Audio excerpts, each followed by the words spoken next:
perdagangan kedua negara kembali meningkat pasca militer Amerika Serikat mengklaim telah melumpuhkan 2 kapal tanker minyak Iran pada Jumat waktu setempat setelah sebelumnya terjadi baku tembak dengan pasukan Iran di Selat Hormuz. Presiden Amerika Serikat Donald Trump menyebut serangan yang sebelumnya dilancarkan Iran tidak berarti apa-apa bagi Amerika Serikat. Trump justru kembali mengancam Iran, jika kesepakatan tidak ditandatangani, maka Iran akan semakin menderita. Ia pun mengklaim Iran sangat mengidamkan kesepakatan terjadi antara keduanya. They trifled with us today. We blew them away. They trifled. I call that a trifle. I'll let you know when there's no ceasefire. You won't have to know. If there's no ceasefire, you're not going to have to know. You're just going to have to look at one big glow coming out of Iran.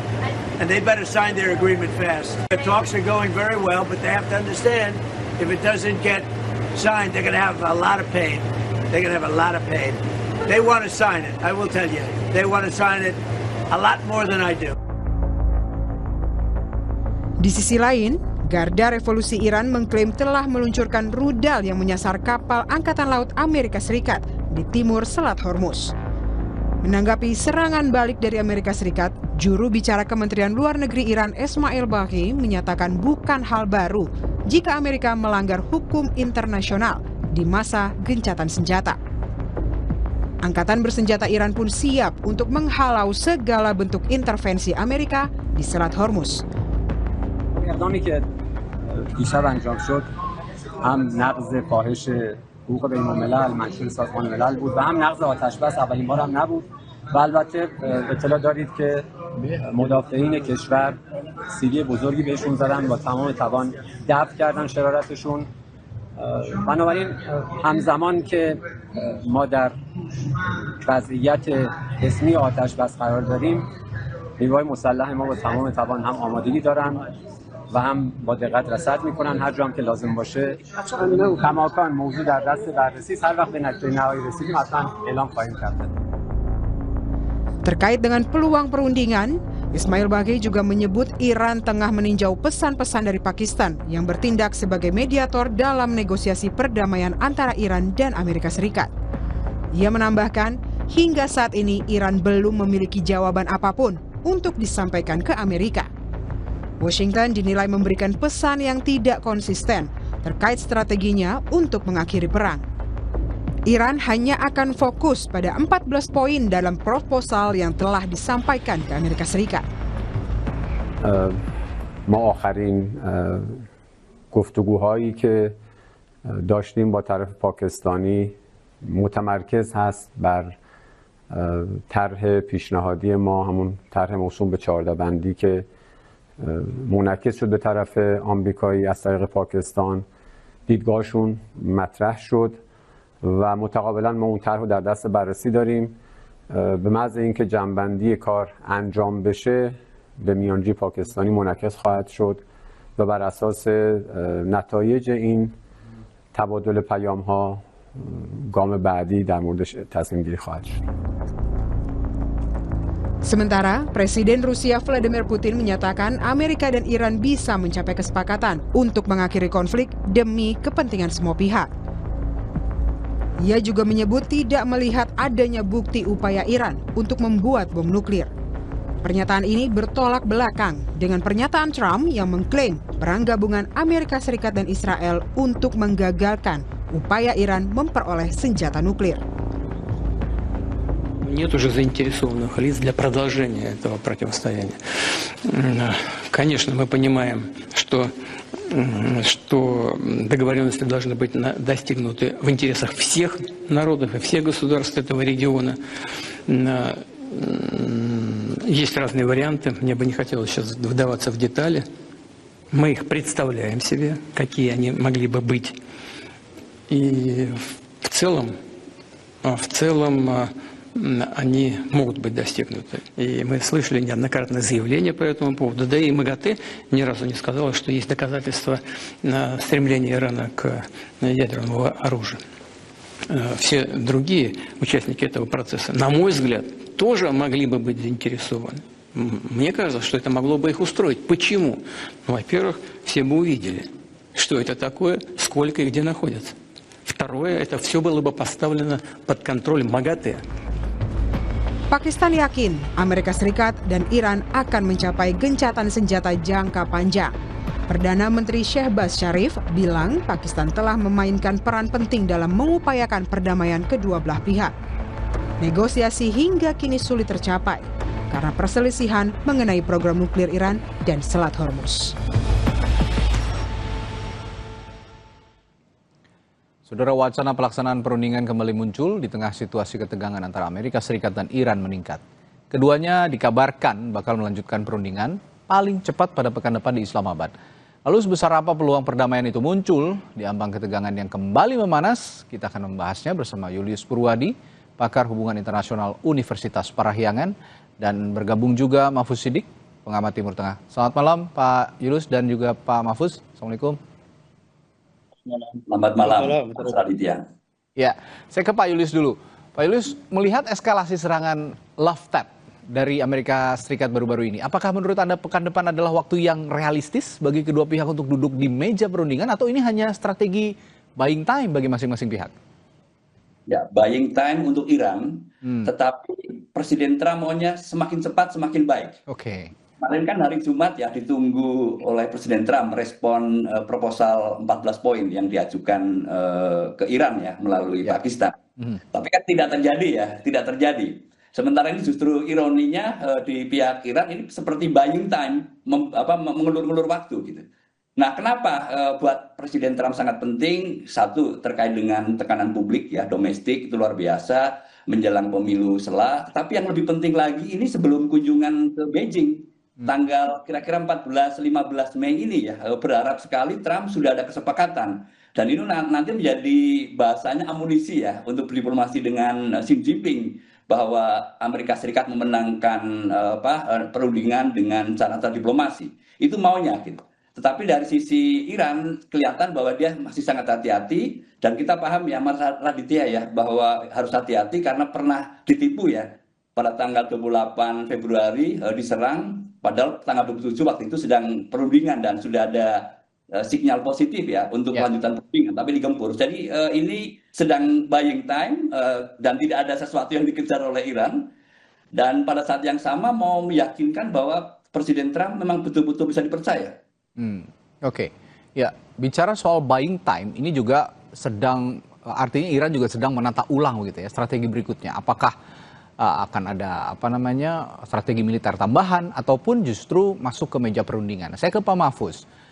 Di bawah kepemimpinan Mojtaba Khamenei yang rezim Khamenei yang baru ini, saya bertanya juga ke Pak Mahfuz, saat ini kan ada kabar bahwa Mojtaba Khamenei sudah sembuh. Nah, sebelumnya dikabarkan sakit. Nah, kira-kira dengan kehadiran Khamenei di tengah-tengah pasukan militer Iran gitu ya. Kalau kemarin kan tidak direct gitu ya perintahnya. Sekarang mungkin akan direct dan akan menjadi penyemangat dari Mojtaba kepada pasukan Iran. Apakah ini akan juga menjadi pelecut semangat mereka dan juga mengubah pola pikir Iran untuk melangkah ke langkah selanjutnya, apakah itu ke meja perundingan atau langkah militer selanjutnya, Pak Mahfuz? Ya, memang selama jeda gencatan senjata ini ada langkah-langkah untuk konsolidasi rantai komando bukan saja di militer tapi di pimpinan politik Iran ya.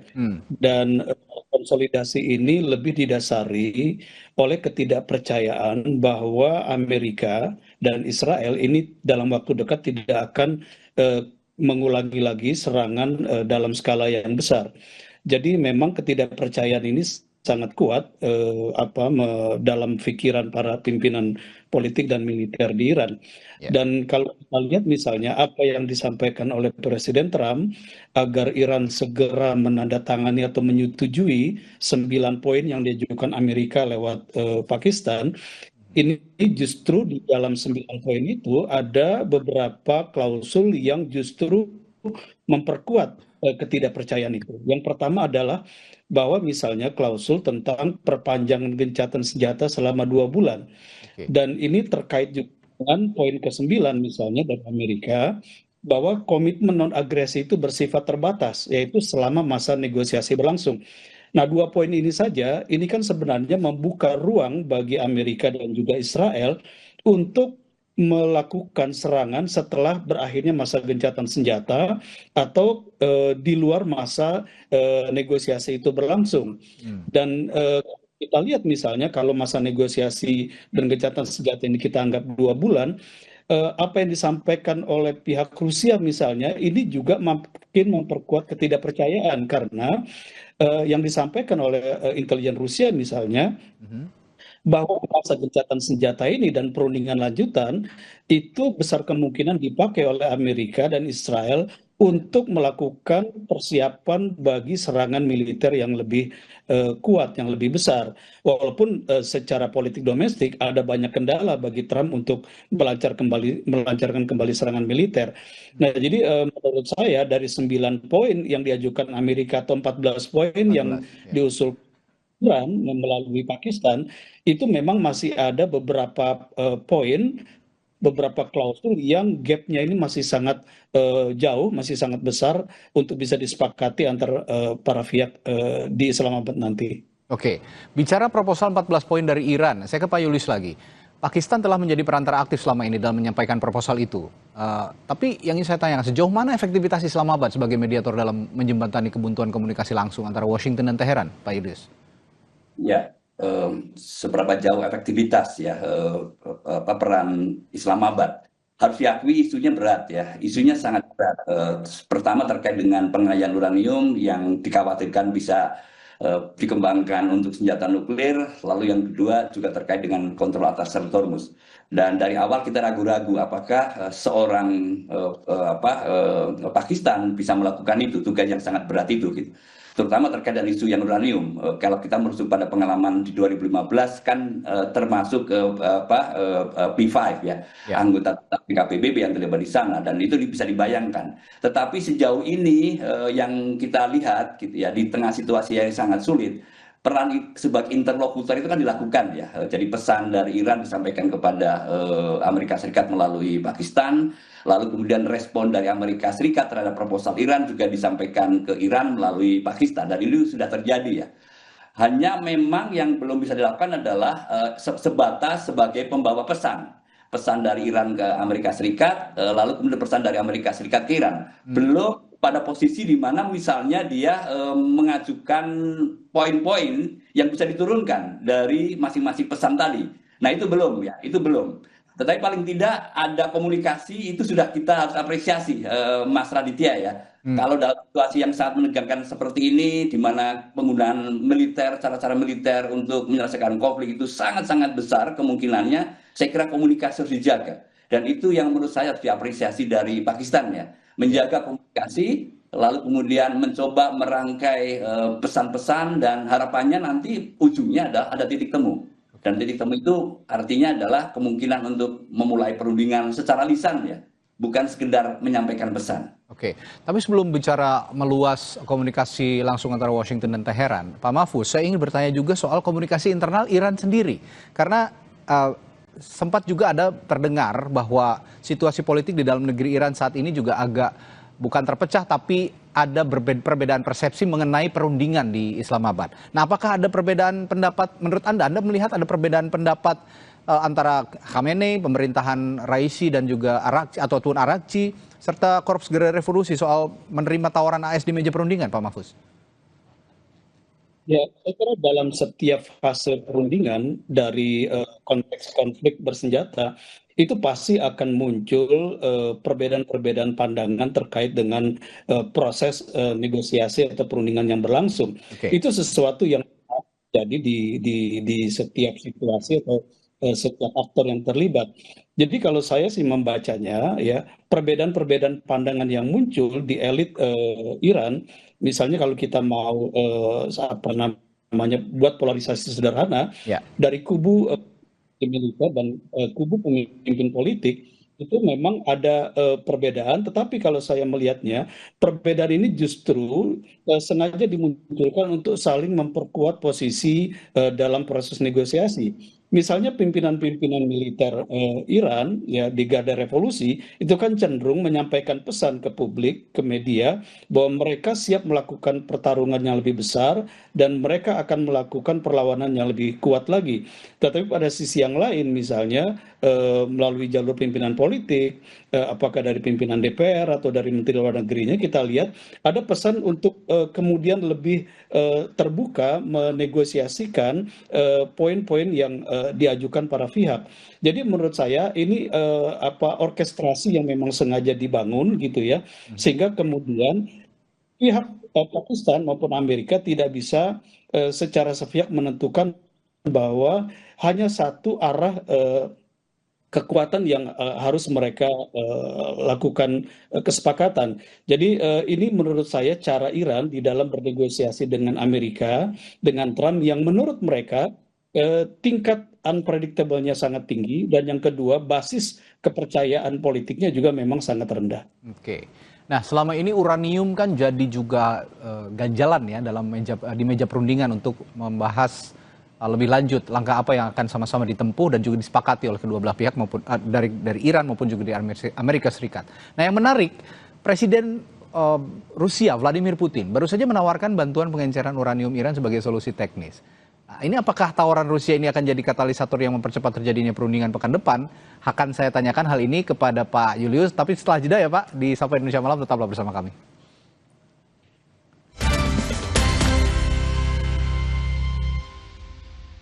Gurihnya creamy latte, kalau belum coba, pasti nggak nyangka. Terbuat dari kopi Great Brazil dan susu New Zealand, bikin kopinya gurih. Iya, gurih. Tadi sebelum jeda saya bertanya ke Pak Julius soal Presiden Putin yang baru saja menawarkan bantuan pengenceran uranium Iran sebagai solusi teknis. Nah, saya tanyakan tadi, apakah tawaran Rusia ini akan jadi katalisator yang bisa mempercepat terjadinya perundingan pekan depan, Pak? Oh, mohon maaf Pak Julius, sepertinya masih di-mute audionya. Cek. Ya, baik, silakan Pak. Ya, dalam konteks situasi buntu harus ada inovasi terobosan.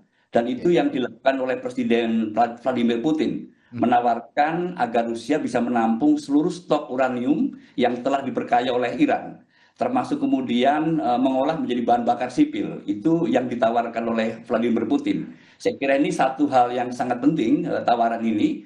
Dan itu bisa menjadi pemecah kebuntuan dari satu isu yang paling berat, yaitu terkait dengan pengayaan uranium. Hanya pertanyaannya adalah apakah Amerika Serikat akan menerima ini? Itu satu hal yang berbeda ya, dan hal ini sebenarnya sudah disampaikan oleh Putin waktu melakukan pembicaraan per telepon beberapa waktu yang lalu dengan Presiden Trump. Dan tawaran hal yang sama sudah disampaikan oleh Putin ke Trump, siap untuk menampung 440 kg uranium yang sudah diperkaya, lalu kemudian dibawa ke Rusia, dikonter ke Rusia gitu. Itu kan isu yang selama ini Iran betul-betul sangat keberatan, menghentikan pengayaan uranium, lalu yang sudah diiyakan mau diambil oleh Amerika Serikat. Itu harus diapresiasi, tetapi apakah Amerika Serikat akan menerima, itu sisi yang lain. Bayangan saya kalau tidak Rusia lalu siapa gitu. Yang pasti Iran tidak mau Amerika Serikat. Mungkin Cina ya gitu. Atau mungkin negara lain yang belum terdengar suaranya gitu, seperti Prancis dan Inggris ya, mungkin ya. Tapi ini salah satu solusi saya melihatnya. Oke, baik. Nah, saya juga mendengar juru bicara Kementerian Luar Negeri Iran, saya bertanya ke Pak Mahfuz ini, juru bicara Kementerian Luar Negeri Iran ini sempat menyatakan bahwa militer mereka dalam kondisi siaga penuh. Tadi juga di berita pengantar kita saksikan bahwa di tengah gencatan senjata sebenarnya ketegangan masih tetap ada begitu. Nah, jika Iran setuju berunding, Pak Mahfuz, bagaimana mereka menyeimbangkan narasi perlawanan di mata sekutu regional mereka, poros perlawanan, dengan tindakan diplomasi seperti yang diupayakan juga selama ini, Pak Mahfuz? Ya, salah satu kekhawatiran bahwa akan ada faktor tidak terduga yang merusak proses perundingan atau negosiasi adalah dari pihak Israel. Dan kalau kita lihat misalnya komplain yang diajukan oleh Uni Emirat Arab termasuk Kuwait dan juga Qatar terhadap serangan drone dan rudal itu ditujukan klaim ini kepada Iran. Tetapi kalau kita lihat pihak juru bicara militer Iran itu secara tegas menyatakan mereka membantah ya bahwa drone dan rudal itu berasal dari Iran ya, dan mereka kemudian balik menuding bahwa ini adalah operasi false flag ya, tindakan palsu dari pihak Israel. Jadi kalau kita lihat ini yang membuat kemudian pihak militer Iran itu diposisikan siaga penuh, dan itu juga atas arahan dari pimpinan tertinggi Iran saat ini, ketika dari pihak militer revolusi Iran melakukan konsultasi secara khusus. Jadi kalau kita lihat sikap waspada Iran secara militer itu ditujukan untuk mengantisipasi ada serangan dari pihak Israel yang mengacaukan proses negosiasi yang akan dilakukan pekan depan ini. Oke, sikap waspada Iran ini tergantung Israel kalau begitu. Kalau begitu, seberapa besar pengaruh Israel, Pak Julius, terhadap ketegangan yang kembali memanas ini? Jangan-jangan memang ini ada peran Israel juga selama ini ketika ketegangan yang terus memanas di saat gencatan senjata. Apakah serangan Israel yang terus berlanjut meski ada gencatan senjata ini bisa merusak perundingan pekan depan kira-kira, Pak Julius? Nah, itu satu isu lagi yang sangat penting. Yang maunya Iran itu juga menjadi satu paket dari perundingan Amerika Serikat. Nah, sayangnya memang Israel itu memang tidak bisa kooperatif ya. Bahkan konteks gencatan senjata masih menggempur Lebanon Selatan. Itu kan benar-benar tidak kooperatif. Ini bisa jadi strategi Israel untuk mengacaukan rencana perundingan. Dan ini tentu saja menjadi pertimbangan Iran yang sedang mempertimbangkan 14 proposal tadi untuk menerima tawaran Amerika Serikat atau tidak gitu. Nah, menempatkan isu Israel dan Lebanon dalam kaitannya ini adalah perang Israel melawan Hizbullah, itu menjadi sesuatu yang sangat penting yang kelihatannya membuat Iran harus mempertimbangkan dengan sangat serius dan butuh waktu untuk itu gitu. Nah, sekarang persoalannya adalah apakah Presiden Trump bisa meyakinkan Netanyahu untuk benar-benar mematuhi gencatan senjata. Dan kalau kita melihat beberapa hari yang terakhir yang terjadi setelah perpanjangan gencatan senjata berikutnya sampai pertengahan Mei ini, kelihatannya Trump gagal juga meyakinkan Netanyahu untuk menghentikan serangannya ke Lebanon Selatan. Ya, ini yang jadi catatan karena Israel juga terus sepertinya apa yang dibilang Pak Julius juga, saya memperkirakan benar-benar terjadi bahwa Israel tidak rela sepertinya perundingan akan terjadi. Tapi Pak Mahfuz, kalau bicara soal red line, garis merah Iran yang tidak bisa lagi ditawar begitu, terutama soal program nuklir, kehadiran di Selat Hormuz dan dukungan kepada proksi Yaman, ini apa yang jadi red line utama dari hal-hal yang saya sebutkan tadi kira-kira, Pak Mahfuz? Ya, yang jelas bahwa isu nuklir ini memang akan menjadi red line kedua belah pihak, dan disitulah kemudian gapnya menjadi sangat besar. Oleh karena itu kalau kita lihat dari pihak Islamabad, dari pihak Pakistan itu kan mencoba memformulasi 14 poin yang coba dinegosiasikan sebagai kerangka pembicaraan nanti ke dalam 3 fase. Dan fase pertama ini adalah fase untuk menghentikan permusuhan terlebih dahulu, ya, dengan mengakhiri perang total, gencatan senjata regional, pembukaan Selat Hormuz, pembersihan ranjau sehingga jalur Selat Hormuz ini menjadi aman, dan pengakhiran blokade dari pihak Amerika. Ini yang ditawarkan oleh Islamabad untuk disepakati di fase pertama. Dan kalau kita lihat untuk pengaturan isu nuklir itu untuk masuk di fase kedua. Jadi kalau kita lihat karena gap isu yang menjadi red line bagi Amerika dan juga red line bagi Iran, ini kelihatannya tidak akan bisa dicapai dalam waktu cepat, maka Islamabad mencoba mengajukan pembahasan ini dalam 3 fase, atau kesepakatan ini nanti dibuat 3 fase. Dan fase yang ketiga, ini adalah fase yang nanti sudah mencakup fakta non-agresi yang melibatkan proksi atau sekutu para pihak. Dan kenapa ini dijadikan fase ketiga? Karena kelihatannya Pakistan memahami betul bahwa posisi Israel itu memang sangat jelas tidak menyetujui semua upaya untuk menghentikan perang ini, upaya perdamaian secara permanen, karena ada kepentingan-kepentingan dominan Israel yang sampai hari ini belum tercapai. Nah, oleh karena itu ini dijadikan bagian dari fase yang ketiga yang sangat mungkin itu masih waktu sekitar 2 bulan dari sekarang atau dari pekan depan kalau perundingan itu mulai dilakukan. Oke, bicara gangguan-gangguan, termasuk Israel juga ya tadi, bicara gangguan-gangguan di tengah upaya diplomasi dan juga perundingan, Pak Julius, ini pihak Iran menyebut serangan Amerika Serikat yang muncul di saat upaya perundingan tetap terus dilakukan, ini kan menyebut pihak Iran serangan AS telah dihalau. Sementara Donald Trump, Presiden Amerika Serikat, menyebutnya ini sekedar sentuhan ringan katanya. Nah, bagaimana perbedaan persepsi ini memengaruhi psikologis negosiator Iran saat berhadapan dengan perwakilan Amerika Serikat nantinya? Ya, perang narasi itu bagian yang sangat penting ya untuk memenangkan diplomasi atau memenangkan perang secara keseluruhan. Nah, itu yang kita sedang saksikan sama-sama. Apa yang disampaikan oleh Presiden Amerika Serikat menurut saya adalah itu narasi. Gitu. Narasi yang berulang-ulang selalu disebut bahwa kemampuan militer Iran sudah berakhir. Jadi jangan nyoba-nyoba lagi gitu ya untuk melawan Amerika Serikat. Segeralah untuk bersepakat terkait dengan usulan Amerika Serikat, kan seperti itu. Sementara di sisi yang lain kita yakin betul bahwa Iran juga cukup kuat. Dan kita tahu betul itu gitu. Yang sedang terjadi sekarang adalah mencoba-coba untuk membuka blokade dengan cara-cara lain ya di luar meja perundingan. Seperti misalnya dari sisi Iran 2 kapal tanker mencoba menembus, dan menurut mereka harusnya bisa karena itu kan di wilayah kedaulatan Iran. Paling tidak itu klaimnya ya gitu. Lalu dari Amerika Serikat bereaksi dengan menyerang ya, melakukan serangan itu kan itu fakta yang kita lihat di lapangan. Dan akhirnya apa yang terjadi adalah kemudian cooling down. Ini menarik sebenarnya yang sangat penting gitu. Dan Amerika Serikat tidak bereaksi lebih keras daripada itu, sementara Iran juga tetap menahan diri untuk melakukan serangannya. Bisa aja seharusnya Iran mengirimkan rudalnya terkait dengan apa yang dilakukan oleh Amerika Serikat. Dan ini yang dilakukan. Dan pada saat yang sama sebetulnya Trump juga mencoba makin mendekati Selat Hormuz. Yang kita lihat dengan caranya Amerika Serikat gitu. Dan itu nanti pada akhirnya kan akan kebuka dengan sendirinya gitu ya. Dan mau nggak mau leverage Iran itu akan menurun.